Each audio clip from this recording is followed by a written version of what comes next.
Halo guys, welcome back to Rookie Trader Channel. Di sini kalian akan mendapatkan info-info yang berdampak ke market kripto seperti news dan makroekonomi. Kita juga akan charting BTC dan altcoin lainnya untuk melihat potensi pergerakan market berikutnya. Langsung aja kita mulai.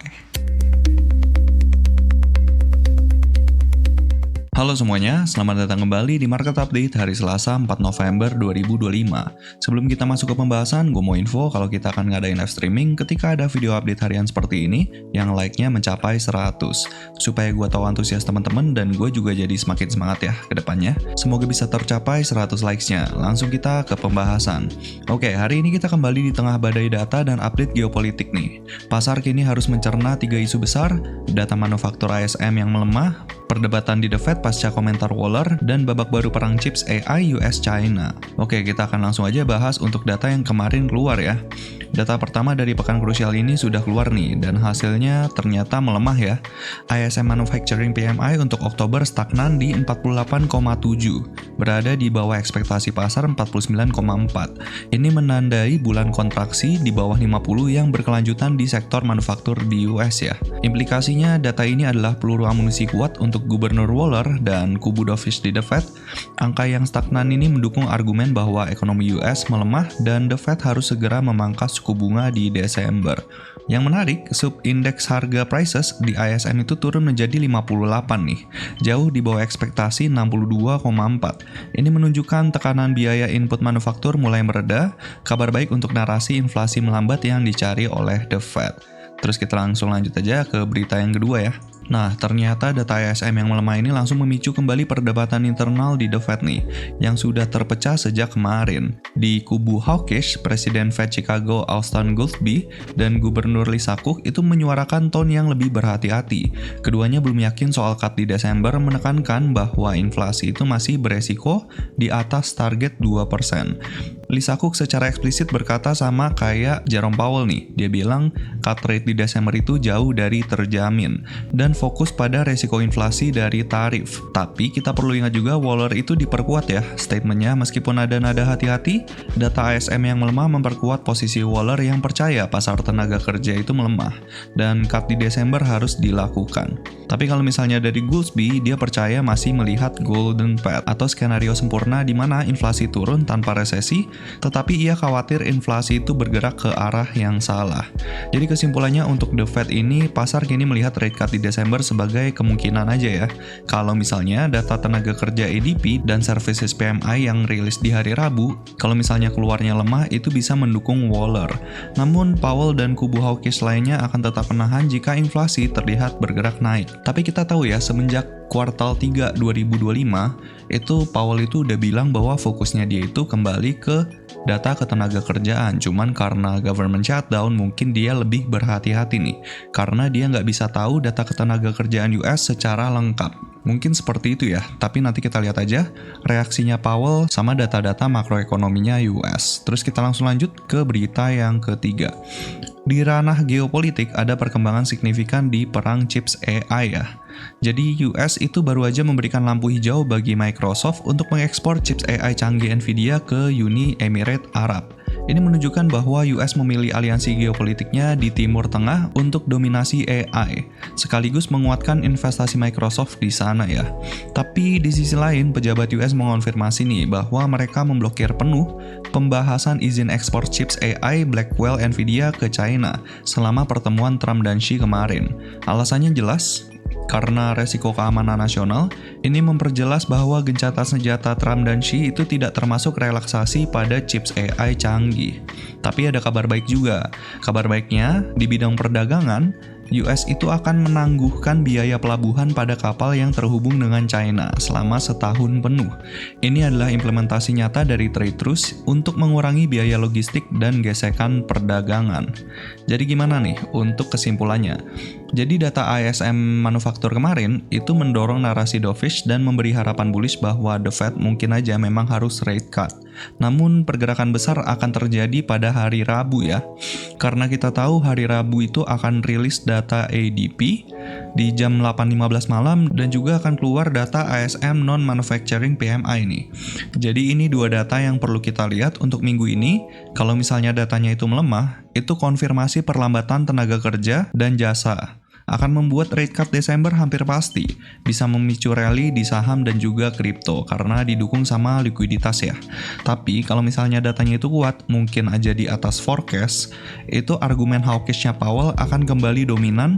Itu bisa membatasi rally yang dipicu terus Trump dan Xi. Jadi strateginya kita perlu tetap waspada, kita perlu protect posisi kita, dan bersiap untuk volatilitas tinggi di hari Rabu. Jangan berjudi sama data, karena kita tahu ya, data hari ini kan sebenarnya mendukung risk on asset nih. Karena datanya itu melemahkan US dollar nih, karena di bawah forecast dan di bawah previousnya. Tapi ternyata kita tahu pergerakan risk on asset kemarin malah koreksi dalam ya. Jadi saran gue balik lagi jangan berjudi dengan data ya, karena bisa aja kejadiannya kayak kemarin. Ini datanya good for risk on asset, tapi ternyata malah koreksi kayak gitu. Oke, terus kita langsung lanjut ke Farsight. Oke, untuk ETF flow ternyata di tanggal 3 November ini masih 0 semua ya. Ini masih 0 semua ya. Ini gue nggak tahu apakah datanya itu beneran belum keluar semua, atau pelaku ETF itu bener-bener masih wait and see dulu nih. Yang strip sekarang cuma 2, ada BlackRock sama Invesco. Tapi kalau Invesco ini memang dia transaksinya kecil ya. Dia memang kecil transaksinya, jadi kita fokus aja ke BlackRock. Karena datanya BlackRock ini belum keluar, jadi kita bahas aja nanti ketika datanya itu udah keluar. Tapi bisa dibilang ini aneh banget ya, karena kemarin bisa dibilang nggak ada transaksi sama sekali nih. Ini masih excluding BlackRock. Coba kita lihat ke Ethereum ya, apakah Ethereum juga sama nih? Nah, untuk Ethereum justru ada outflow ya, ini ada transaksi nih. Kalau di Ethereum itu justru outflow-nya itu 54 juta dolar, ini masih excluding BlackRock dan juga excluding Invesco juga.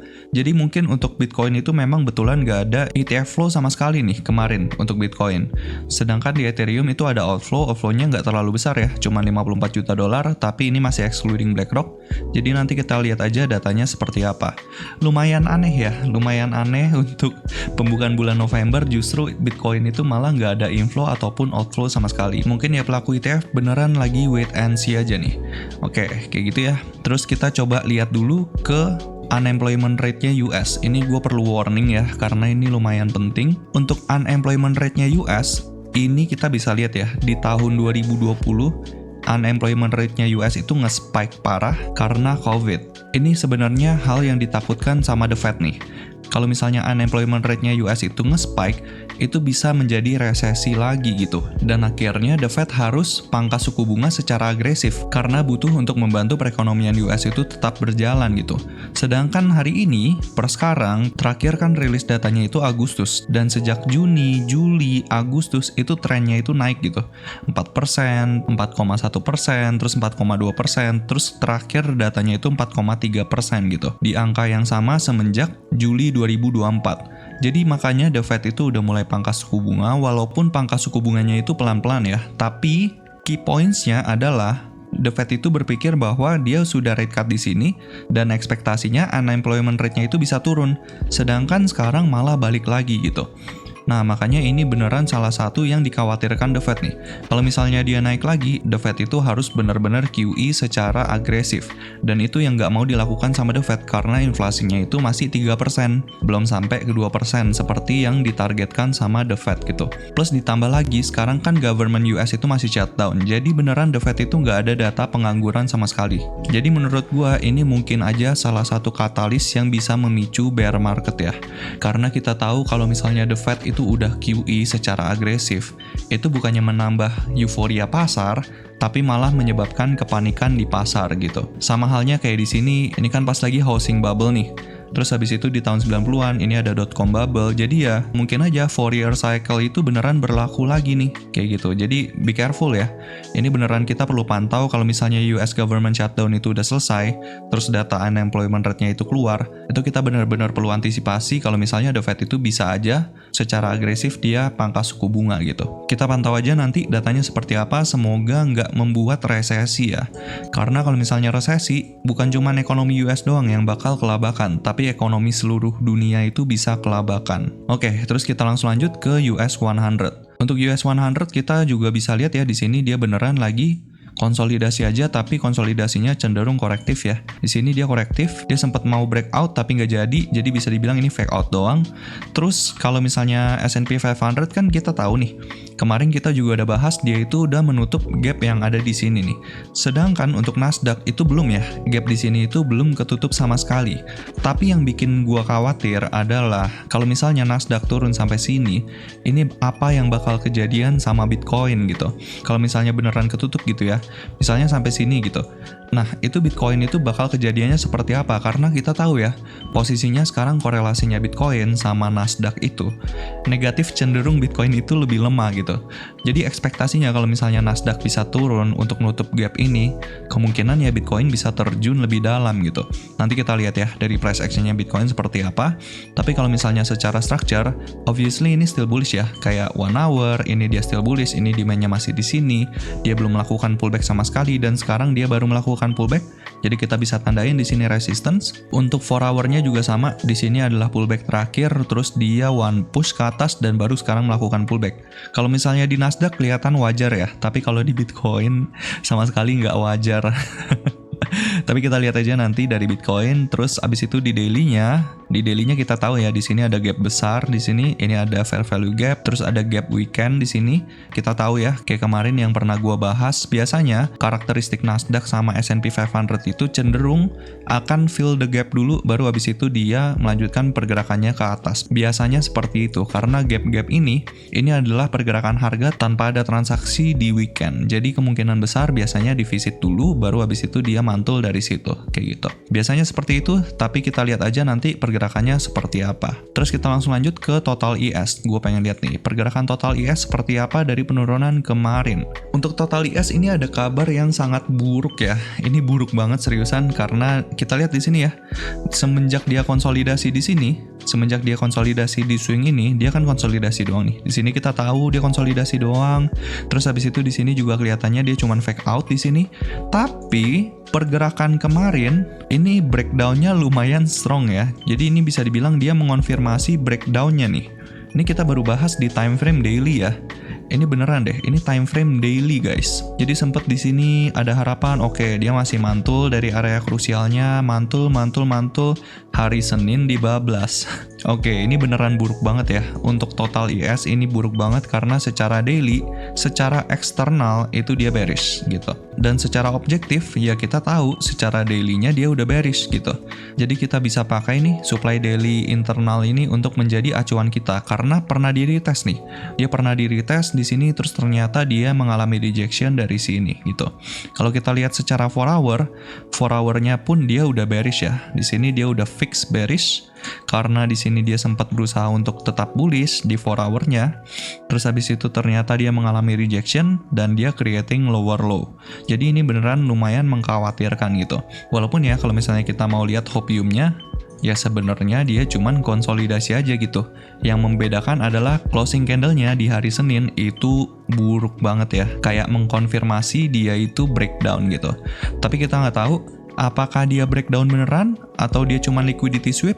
Kita baru tahu dia liquidity sweep atau enggak kalau misalnya dia berhasil take out supply daily ini, which is very hard gitu buat dia bisa take out supply daily ini. Tapi nggak ada yang nggak mungkin di market, tapi secara objektif ini sangat sulit gitu. Perlu ada katalis yang besar untuk menggerakkan market kripto. Total IS itu bisa naik sesignifikan ini dalam waktu dekat. Karena bentar lagi kita tahu The Fed itu mau stop QT di tanggal 1 Desember. Terus kita udah ada di Q4 2025. Jadi menurut gua kita perlu objektif. Sangat perlu objektif karena ngelihat ini sangat buruk. Mungkin mengurangi resiko di sini adalah keputusan yang bijak. Mungkin kalau misalnya kalian mau cut loss gitu, mungkin 50%, itu lumayan bijak karena kita tahu demand di sini itu udah resmi di breakdown secara time frame daily. Kayak gitu untuk total IS, kalau misalnya secara 1 hour ini obviously dia bearish ya. Di sini dia terakhir MSS to bearish dan ternyata dia berhasil creating lower low dari situ. Ini adalah last pullback-nya. Jadi kita bisa tandain mungkin the whole area ini untuk menjadi supply 1 hour-nya. Kayak gitu ya. So ini buruk banget. Mungkin pair utamanya kalau misalnya dia hari ini atau besok dia bisa breakout dari sini, itu bakalan bagus untuk market. Tapi kalau misalnya dia breakdown dari sini, dari swing ini kan sebenarnya dari time frame 4 hour kita masih bergerak di sini nih. Jadi mungkin aja dia masih konsolidasi, tapi kalau misalnya secara internalnya aja dia nggak bisa untuk bullish, itu bakalan buruk banget gitu. Dan kalau misalnya dia breakdown dari sini, dari support ini, ya udah itu double confirmation kita harus stay away from the market karena ya secara daily dia eksternalnya udah bearish, terus dia juga mengkonfirmasi dia breakdown dari konsolidasi ini, kayak gitu. Kayak gitu ya untuk total IS. Ini bukan kabar yang baik, jadi gue sangat mengerti kalau misalnya kalian sedih dengar kabar ini. Ya tetap harus objektif di market. Kayak gitu ya. Terus kita langsung lanjut aja ke Bitcoin Dominance. Oke, untuk Bitcoin Dominance, baru kemarin ya ada pergerakan yang sangat signifikan nih. Beberapa hari yang lalu kita bahas, dalam waktu dekat kemungkinan Bitcoin Dominance itu bisa sampai ke area sini gitu. Tapi ini naiknya lumayan agresif ya, jadi tekanan jual buat altcoins itu pastinya bakalan gede banget. Kalian bisa lihat sendiri ke altcoins kalian, itu pasti berkurang drastis ya. Karena kita tahu Bitcoin dominance-nya naik berarti tekanan jual buat altcoins gitu. Sekarang kita lagi ada di level krusial. Ini level yang beneran krusial banget. Jadi dia bener-bener SNR terakhir, pertahanan terakhir buat altcoins. Karena kalau misalnya dia breakout dari sini, berarti Bitcoin memang akan mendominasi market crypto lagi gitu. Untuk level krusial berikutnya di sini, tapi jujur gue nggak mau nunggu Bitcoin dominance itu sampai sini ya. Karena Bitcoin dominance kalau sampai sini, itu altcoins itu bakalan tertekannya itu parah banget gitu. Jadi be careful, ini adalah warning sign pertama, dia benar-benar closing candle-nya very strong ya. Kemarin closing candle-nya very strong di hari Senin, tapi sebenarnya di hari Senin itu kan rentan manipulasi ya. Jadi gue sebenarnya nggak tahu nih, apakah dia fake breakout atau dia beneran breakout gitu. Jadi kita lihat aja nanti untuk data berikutnya seperti apa ya. Per sekarang secara 1 hour dia udah break of structure di sini. Ini terakhir kita bahas 1 hour-nya di sini demand-nya, tapi sekarang dia udah break of structure, jadi kita bisa tandain untuk demand 1 hour-nya itu di sini. So untuk 1 hour-nya ini strongly bullish, harapannya dia bisa breakdown dari sini. Kalau misalnya dia bisa breakdown, itu kabar yang bagus untuk altcoins. Mungkin aja breakout ini sinyal awal dia fake breakout, terus abis itu dia breakdown dari sini, kita nggak tahu.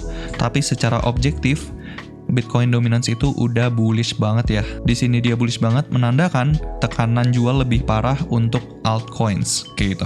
Terus kita lihat langsung ke pergerakannya Bitcoin. Oke, untuk Bitcoin terakhir kita bahas pergerakannya masih di sini ya. Ternyata dia beneran ke reject dari supply 1 hour ini nih. Dan dia sekarang abis break of structure di sini karena dia berhasil breakdown secara 1 hour di sini nih. Jadi kita bisa pindahin untuk supply 1 hour-nya itu di sini. Jadi untuk Bitcoin ini sangat buruk ya. 1 hour-nya itu strongly bearish dan kita bisa tandain di sini supply 1 hour-nya. Plus sekarang supply 1 hour-nya itu sejalan ya sama SNR ini. Jadi expecting kalau misalnya Bitcoin itu bisa sampai ke sini bakalan ada tekanan jual lagi gitu. Tapi kalau misalnya di sini dia bisa breakout, itu bakalan bagus banget ya. Tapi kalau misalnya di sini aja nggak ada buyer sama sekali, expecting dia bisa creating lower low ya. Lower low-nya itu kemana? Lower low-nya itu bisa sampai sini. Di sini ya. Di kisaran harga 104.700 sampai 103.400. Dan level terbawahnya mungkin dia bisa retest ke demand weekly ini nih. Demand weekly ini di kisaran harga 103.400 sampai 98.200. Jadi kalau misalnya Bitcoin breakdown dari 98.200, itu beneran secara weekly Bitcoin itu bisa dibilang udah bearish gitu. Karena secara weekly kita tahu ya, di sini kan sebenarnya dia cuman pullback kecil aja nih. Tapi kita tetap bisa consider ini pullback karena dia ngisi ke fair value gap ini gitu. Dia beneran pullback, terus habis itu creating higher high dari sini gitu. Dan semenjak dari sini, kalau misalnya dia breakdown ya udah, berarti secara weekly dia itu udah bearish secara internalnya. Mungkin dia bisa sampai ke sini lagi, atau mungkin bisa sampai ke demand monthly ini, kita nggak tahu. Jadi menurut gua akan lebih bijak kalau misalnya kita siap worst case skenario-nya. Kayak gitu. Worst case skenario-nya, Bitcoin bisa turun 8%, dan closing secara weekly di sini gitu. Kalau beneran kejadian closing seperti ini, bisa dikonsider untuk melakukan cut loss di Bitcoin, kayak gitu ya. Kayak gitu untuk Bitcoin, so masih jelek banget ya. Secara internal dia bearish, 4 hour dia bearish, walaupun dia secara daily still bullish, tapi kita lihat di sini dia udah di retest berkali-kali ya. Demand daily ini udah di retest berkali-kali. Jadi ya kalau misalnya dia breakdown itu sangat wajar, mungkin aja dia akan creating lower low dari sini, kayak gitu. Kayak gitu ya untuk Bitcoin, terus kita langsung lanjut ke Ethereum. Oke, untuk Ethereum ternyata dia beneran sampai ke trendline bawah ini lagi.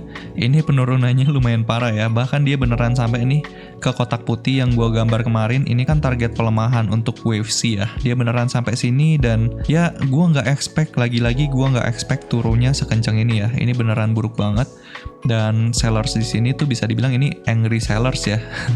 Angry sellers kenapa? Karena penurunannya agresif gitu. Oke, untuk Ethereum dia udah valid breakdown dari sini. Jadi kita bisa tandain di sini break of structure. Dan di sini pun dia udah break of structure ya. Kalau secara 4 hour di sini dia kayak udah keluar dari zona konsolidasi ini nih. Kayak gitu. Tapi secara gambaran besar ya dia masih konsolidasi di sini gitu. Tapi ya kabar buruknya di sini breakdownnya lumayan agresif ya. Ini sama kayak Bitcoin, kita bisa tandain di sini supply 1 hour-nya bisa kita tandain di sini. Ini adalah supply 1 hour untuk Ethereum gitu.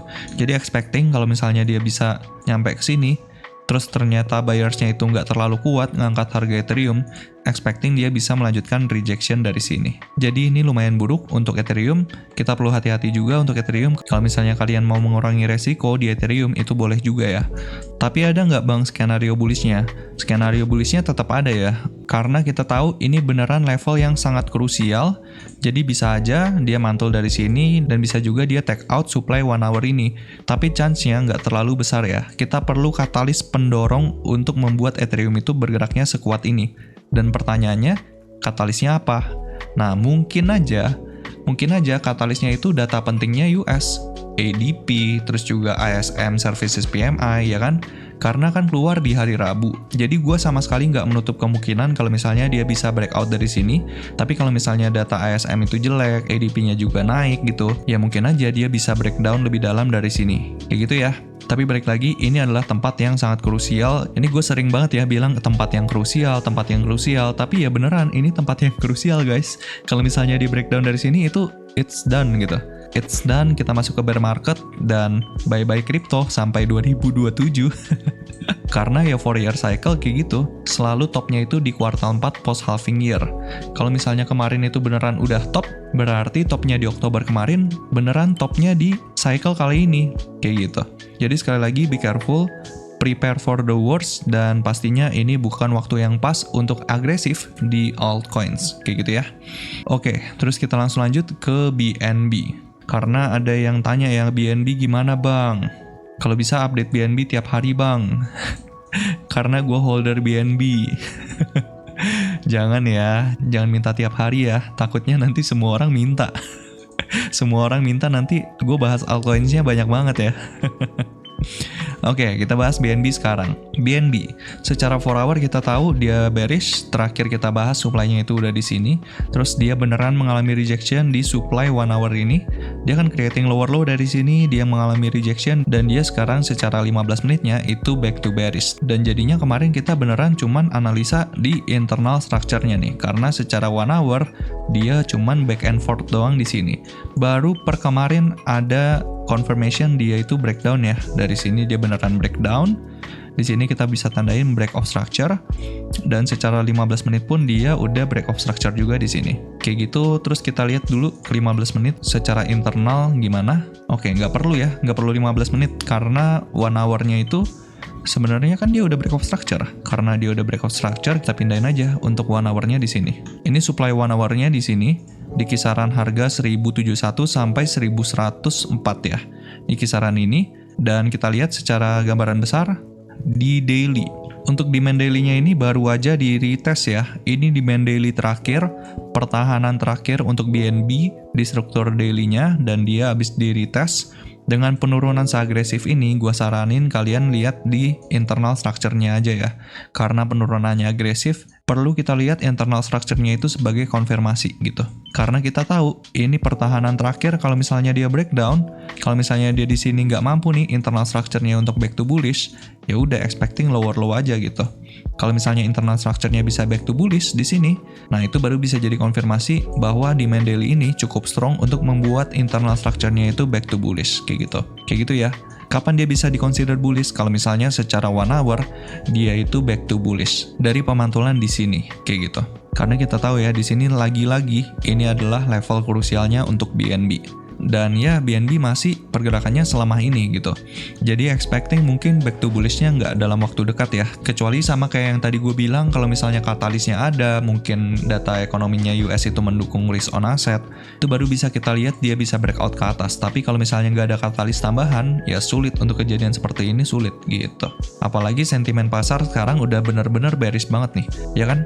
Semenjak penurunan di sini, sentimen market crypto itu udah buruk banget. Walaupun secara daily kita tahu dia masih bullish, tapi dia beneran baru di retest, kita nggak tahu dia bisa mantul apa enggak, dan sentimen market secara keseluruhan itu udah bearish gitu. Kalau misalnya kita lihat di coin market cap, ini kita ada di level fear, di angka 27. Sangat beda sama yang pergerakan kemarin nih. Kemarin yang pergerakannya lumayan parah, di tanggal 10 Oktober itu sempat menyentuh ke 31, terus habis itu 25. Ini menyentuh area fear, hampir extreme fear ya. Tapi sekarang itu baru nyampe ke 27 doang gitu. Jadi kemungkinan dia bikin lower low itu masih sangat besar gitu untuk pergerakan kripto secara keseluruhan, kayak gitu ya. Dan kalau misalnya dia bikin lower low kripto secara keseluruhan, itu kan area krusial ya. Area krusial maksudnya itu demand area di higher time frame gitu. Kalau misalnya di breakdown juga, ya mungkin aja the bull market is over gitu. Jadi better save capital, save uang kalian untuk cicil beli di cycle berikutnya. Kayak gitu ya. Itu worst case skenario-nya. Jadi pastikan kalian siap dengan segala resiko yang ada. Oke, mungkin segitu dulu untuk pembahasan hari ini. Dan next pembahasannya kita akan bahas untuk data ekonomi yang besok akan keluar ya. Besok kan akan keluar tuh di hari Rabu data pentingnya. Jadi semoga aja bisa mendukung market crypto itu bisa mantul dari pergerakan harga yang sekarang. Kayak gitu ya. So, that's gonna be the update. Thank you very much for the support untuk YouTube channel ini. Kalau kalian merasa terbantu dengan video ini, let me know di kolom komentar. Saya akan dengan senang hati terus membagikan informasi ke teman-teman sekalian. God bless you all and see you guys in the next update. Cheers! Bye-bye. Dan kalau kalian memiliki request untuk charting altcoin tertentu, atau punya pertanyaan seputar kripto dan market, kalian bisa langsung request di kolom komentar. Thank you sudah menonton video ini sampai akhir. Kalau kalian merasa video ini bermanfaat, kalian bisa like, nyalakan notifikasi, dan pastinya subscribe ke channel ini. See you guys in the next video.